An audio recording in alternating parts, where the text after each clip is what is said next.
Hi and welcome back to another Tech Minds video. Now the Adalm Pluto SDR is a very capable SDR that not only receives but it also transmits. Now this is great for radio amateurs like myself as we're able to utilize its massive frequency range of between 70 MHz and 6 GHz. Now my use case for the Adalm Pluto has been to use it on QO100, which is a geostationary satellite. Essentially, it's like a big space repeater fixed in a location in space. Now QO100 receives on 2.4 GHz and then rebroadcasts that signal back down to Earth on 10 GHz. Now although the Pluto is a very capable SDR, it does have a weakness, and that weakness is frequency stabilization, especially when it gets warm. But there is a way to combat this and keep the Pluto bang on frequency.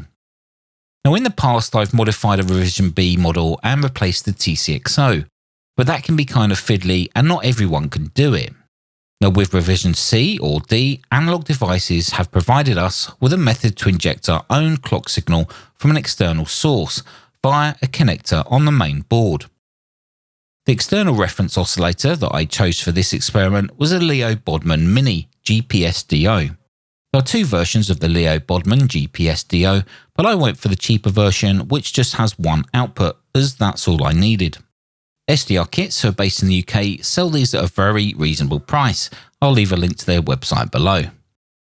The Leo Bodnar Mini can be programmed to provide a clock reference anywhere between 400 Hz and 810 MHz. Now the Pluto requires a clock source of 40 MHz, so this is well within spec of the Leo Bodnar. In the box we find a USB cable which is used to power the Leo Bodnar and program it from your computer. Also in the box there's a GPS antenna provided with a good length of coax. Now this GPS receiver does need to be located outside with a clear view of the skies. The Leo Bodnar Mini itself is very small, so perfect if you're integrating this device into one of your projects. Connections consist of a GPS antenna connection on a female SMA, and the clock output is also a female SMA. The GPS antenna connection side is also where you'd find the USB socket, and next to the output socket there is a status LED which will let you know when a GPS lock has been achieved. Now to connect the Leo Bodnar GPSDO to my Pluto, I'm going to use a UFL to SMA patch cable. Now these UFL connections are quite small, but do click into place quite nicely. But when I build this into a project permanently, I will look to source a shorter patch cable and then possibly mount the SMA socket within the casing of the Pluto SDR. So with everything connected like this and powered on, I now need to set the Leo Bodnar Mini's reference frequency. So to do this, I use the provided Windows utility and configure the options like this. Now as I want to provide a 40 MHz clock signal to the Pluto, I enter 40 MHz here, but in Hertz. To show the extra settings, which are shown here on the right, make sure you've clicked the Advanced button. Now all of the settings shown here I did not touch, these are all at default. At the top of the Advanced tab there are a couple of options we need to check. Firstly, the output drive strength. Now I tested all of these options and they all worked, but there's no need to inject more signal than we need to into the Pluto, so I opted to stay with the 8 mA option. Also make sure the enable option is ticked, otherwise there will be no output. As you will notice down on the bottom there is a no PLL lock message. Now this is because I've just powered on the GPS and a cold boot takes a little longer to get synced. Now once synced and locked, this will change from red to green and say PLL lock OK. For reference, your GPS location is shown down in the bottom right. The last step of the configuration is to program the Pluto SDR to use an external clock source instead of using its own internal clock. To do this, plug your Pluto into your PC via USB, then open the program called PuTTY and in the host/IP box type 192.168.2.1 and then click open. You should now be presented with a DOS-like window.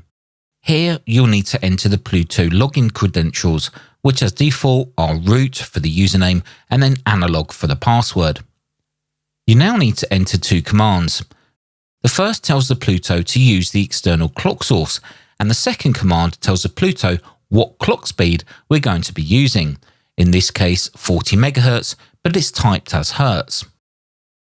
You can now reboot your Pluto by unplugging the power or ejecting the USB. Now once rebooted, your Pluto will be using the external reference clock.